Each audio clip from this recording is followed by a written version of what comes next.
पाएगा कि बेटियां और महिलाएं असुरक्षित हैं। जब तक स्वीकार वो खुद नहीं करेंगे उत्तर प्रदेश का लॉ एंड ऑर्डर ठीक नहीं होगा। अगर इलीगल माइनिंग हुई, पुलिस ने कार्रवाई की, बीजेपी के लोग उठा ले गए, तो आखिरकार जिलाधिकारी कर क्या रहे हैं यहाँ पर? और सुनिए, जिलाधिकारी कर क्या रहे हैं? इसका मतलब ये है कि जिलाधिकारी पे भी दबाव है। उन्हें लग रहा होगा कि अगर हम कुछ कार्रवाई कर देंगे तो हमारी कुर्सी हो छिन जाएगी। तो इसका मतलब मंत्री बेकार है, यहाँ पर बीजेपी की सरकार बेकार है, सरकार ही बेकार है। कन्नौज में भी घटनाएं हो रही हैं। आपको ये नहीं पता है कि पुलिस का दबाव कितना है। अगर बीजेपी का पकड़ा जाएगा तो न जाने कहाँ से फोन आएंगे, क्या क्या दबाव होने, क्या करेंगे, खाली बैठ के अरे हमारा काम ही चुनाव लड़ना है। चुनाव लड़ेंगे यहाँ पे, जहाँ पहला चुनाव लड़े वहाँ पे चुनाव। तो अभी क्या होगी पार्टी से कन्नौज खाली, तो उसमें क्या करेंगे हम? और ये एक्सप्रेस वे, ये मंडियाँ, ये अस्पताल, ये कहाँ जाएंगे, किससे बनाएंगे? तो ठीक नहीं कर पा रहे, दवाइयाँ नहीं दे पा रहे। आपको सोचना चाहिए, बीमार हो जाओगे दवाई नहीं मिलेगी। अरे भाई हमें साफ बताओ, हमें जानकारी नहीं है। जो नहीं अगर खनन किया तो यहाँ का डीएम जानता होगा, यहाँ के अधिकारी जानते होंगे, और अगर वो बचे हुए तो डीएम बचा रहे होंगे, उसमें क्या नई बात है? कन्नौज पहुंचे समाजवादी पार्टी के राष्ट्रीय अध्यक्ष अखिलेश यादव ने कहा कि आगामी लोकसभा चुनाव में वह एक बार फिर कन्नौज से चुनाव लड़ेंगे। कन्नौज से उनका भावनात्मक रिश्ता है और इस रिश्ते को अधिक मजबूत करेंगे। दरअसल सपा मुखिया कन्नौज के पूर्व चेयरमैन और वरिष्ठ सपा नेता सुनील कुमार गुप्त के बेटे के तिलक समारोह में शामिल होने अखिलेश यादव कन्नौज पहुंचे थे। इस दौरान अखिलेश यादव ने भाजपा पर निशाना साधते हुए कहा कि भाजपा किस कदर नफरत फैलाने वाली राजनीति कर रही है उसे जनता अच्छे से जान चुकी है। अब जनता भारतीय जनता पार्टी को सबक सिखाने के लिए तैयार बैठी है। पूर्व मुख्यमंत्री अखिलेश यादव ने कहा कि सपा सरकार में जो विकास कार्य कराए गए उन्हीं को भाजपा बीते 6 सालों से चालू नहीं करा सकी। भारतीय जनता पार्टी बजट खर्च करने वाला कोई कार्य नहीं कर रही है। वह एक ऐसी पार्टी है जो सिर्फ फ्री वाले काम कर रही है, फ्री में नफरत फैलाने का काम करती है। सपा मुखिया अखिलेश यादव ने कन्नौज में चरमराई कानून व्यवस्था पर सवाल उठाते हुए कहा कि यहाँ अवैध खनन करने वालों के खिलाफ कार्रवाई की जाती है तो इंस्पेक्टर को सस्पेंड कर दिया जाता है। पूर्व सपा सुप्रीमो अखिलेश यादव ने पूर्व चेयरमैन सुनील कुमार गुप्त मुन्ना भैया के परिवारजनों से मुलाकात कर दूल्हे राजा यश गुप्ता को आशीर्वाद देते हुए नव दाम्पत्य जीवन की शुभकामनाएं दी। इस दौरान मीडिया से रूबरू होते हुए क्या कुछ कहा पूर्व मुख्यमंत्री अखिलेश यादव ने, आप भी सुने। कन्नौज को जोड़ने का हुआ, कन्नौज के विकास का हुआ हर तरफ से। बीजेपी के पास जो मुद्दे हैं उन पे पैसा खर्च होना ही नहीं है। नफरत में कोई पैसा खर्च होना है?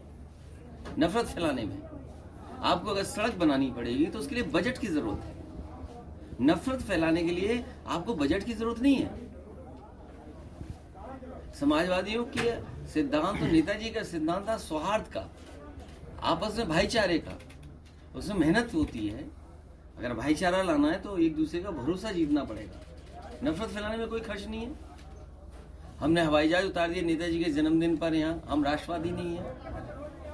सुकोई, मिराज और एयरफोर्स के लिए बना दिया। किसान खुशहाल हो उसके लिए मंडी बनाई। मंडी में क्या हुआ? बीम टेढ़ा बना दिया, रंग बदल गया। ये विकास है इनका।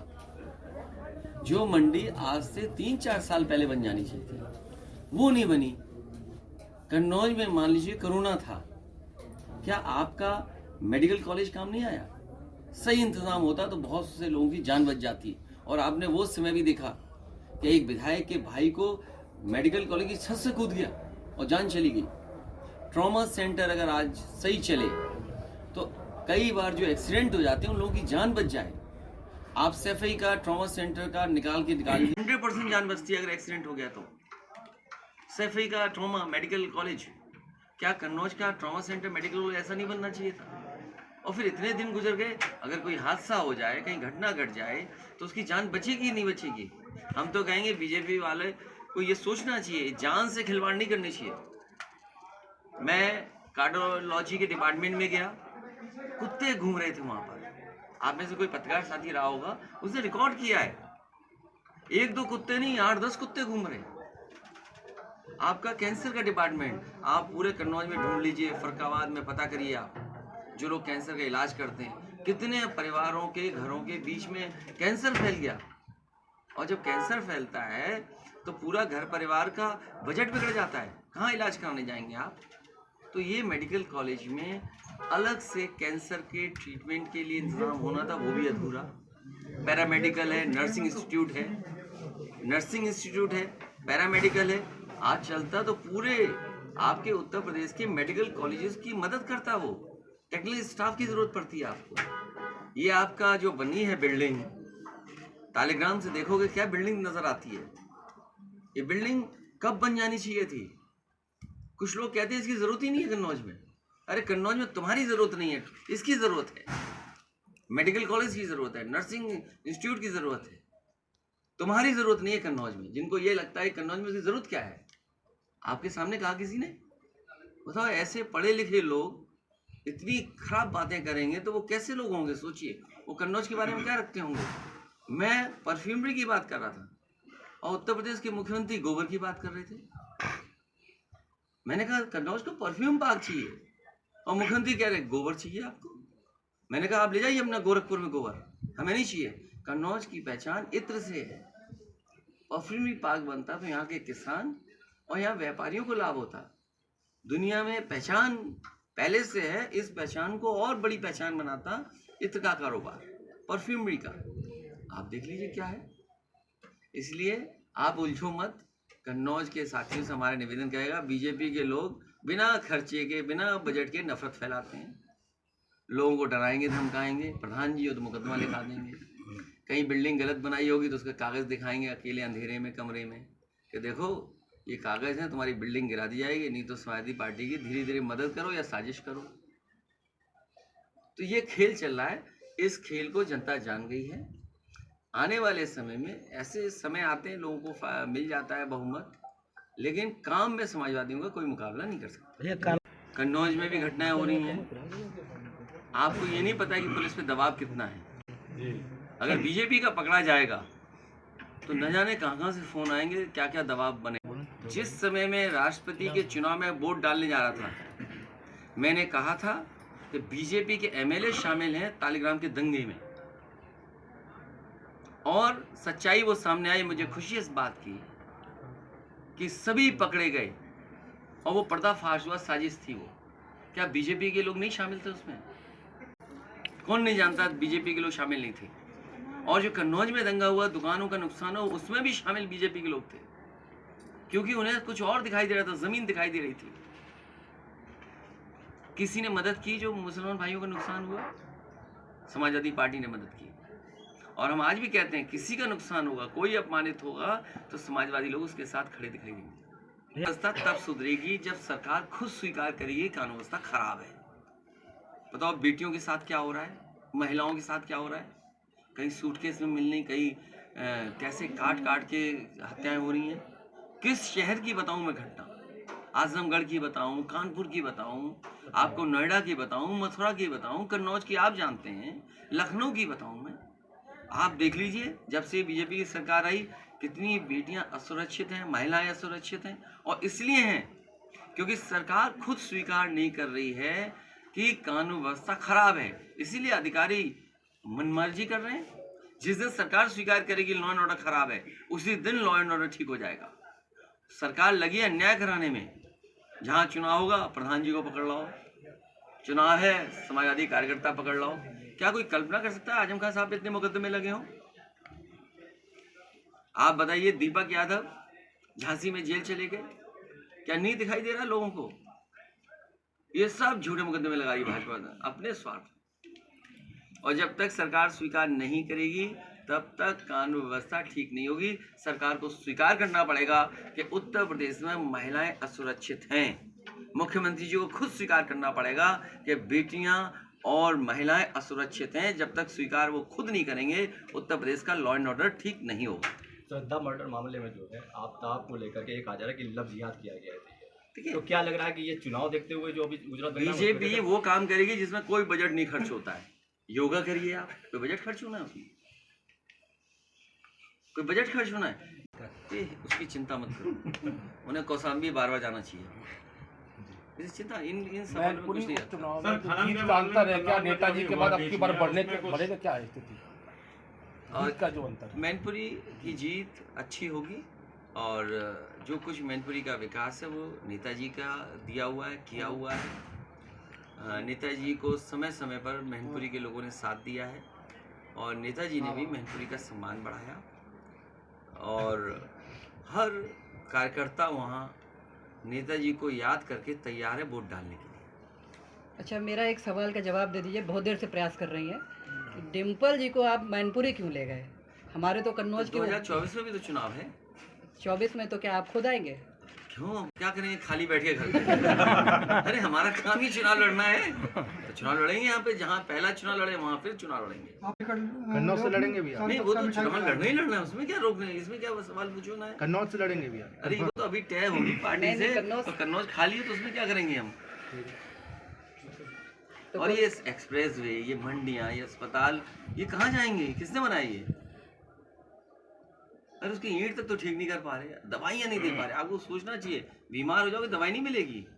भैया सदन को और डेंगू तुम्हें ना मच्छरदानी पहना देंगे डेंगू से बचाने के लिए। वादियों के साथ रही है। ये तो चुनाव में कभी कभी हो जाता है कि भाई हार गए, ठीक है हम हार गए, स्वीकार कर ली। जनता ने हमें मतदान नहीं किया। अब जनता इंतजार कर रही है भाजपाइयों को सबक सिखाने के लिए, क्योंकि जो महंगाई बढ़ाई है, जो कन्नौज को बर्बाद किया है। आप सोचो, सदन में हम परफ्यूम की बात कर रहे हो और मुख्यमंत्री जी गोबर की बात कर रहे हो।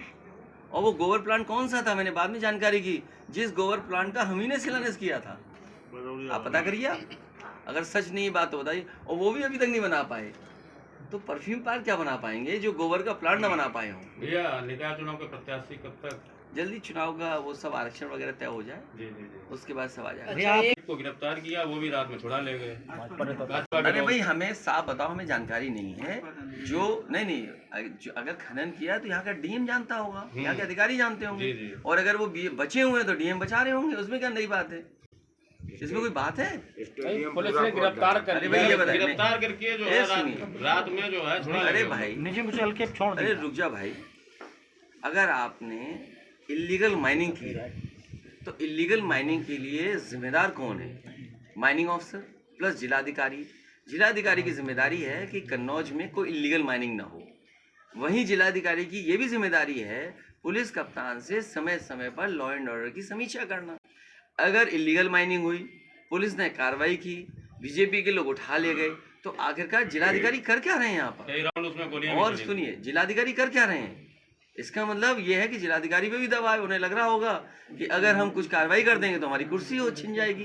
तो इसका मतलब मंत्री बेकार है, यहाँ पर बीजेपी की सरकार बेकार है, सरकार ही बेकार है। सर, जिस कोतवाल ने उन लोगों के खिलाफ मुकदमा लिखा था उसको तत्काल प्रभाव से सस्पेंड भी कर दिया तो गया है। कोतवाल से संपर्क रखो, बीजेपी की जो कमजोरी बताता रहेगा। कन्नौज के लोगों से जो रिश्ता समाजवादियों को जुड़ा है वो बहुत गहरा रिश्ता है। भावनात्मक तो है ही हमारा आपका, लेकिन जो समाजवादी रिश्ता है वो अटूट रिश्ता है। फिर डिम्पल जी को मैनपुरी और क्यों ले गए? अटूट रिश्ता इसलिए है क्योंकि डॉक्टर लोहिया, नेताजी, हम लोगों को जनता ने समय समय पर चुन करके भेजा है और सरकार बनाने में अहम भूमिका निभाई है। और आपने देखा होगा कन्नौज का विकास आपकी आंखों से होता हुआ देखा है आपने। एक समय कन्नौज का ऐसा था कि जीटी रोड्स पे भी जाम लग जाता था और अब एक्सप्रेस वे किनारे चला गया। मुझे याद है जब मैं आता था कन्नौज तो 2-2 ढाई घंटा लगता था कभी कभी लखनऊ से आने में, और कभी कानपुर की तरफ से आए तो उलझ जाते थे, बहुत समय लगता था। और ये जो सड़क आपकी बागरमऊ और मियाँगंज होकर के जाती थी, इससे भी समय लगता था कई बार। लेकिन सबसे बड़ा काम कन्नौज को जोड़ने का हुआ, कन्नौज के विकास का हुआ हर तरफ से। बीजेपी के पास जो मुद्दे हैं उन पे पैसा खर्च होना ही नहीं है। नफरत में कोई पैसा खर्च होना है? नफरत फैलाने में आपको अगर सड़क बनानी पड़ेगी तो उसके लिए बजट की जरूरत है। नफरत फैलाने के लिए आपको बजट की जरूरत नहीं है। समाजवादियों के सिद्धांत तो नेताजी का सिद्धांत था सौहार्द का, आपस में भाईचारे का। उसमें मेहनत होती है। अगर भाईचारा लाना है तो एक दूसरे का भरोसा जीतना पड़ेगा। नफरत फैलाने में कोई खर्च नहीं है। हमने हवाई जहाज उतार दिए नेताजी के जन्मदिन पर यहाँ। हम राष्ट्रवादी नहीं हैं। सुकोई मिराज और एयरफोर्स के लिए बना दिया। किसान खुशहाल हो उसके लिए मंडी बनाई। मंडी में क्या हुआ, बीम टेढ़ा बना दिया, रंग बदल गया। ये विकास है इनका। जो मंडी आज से 3-4 साल पहले बन जानी चाहिए थी, वो नहीं बनी।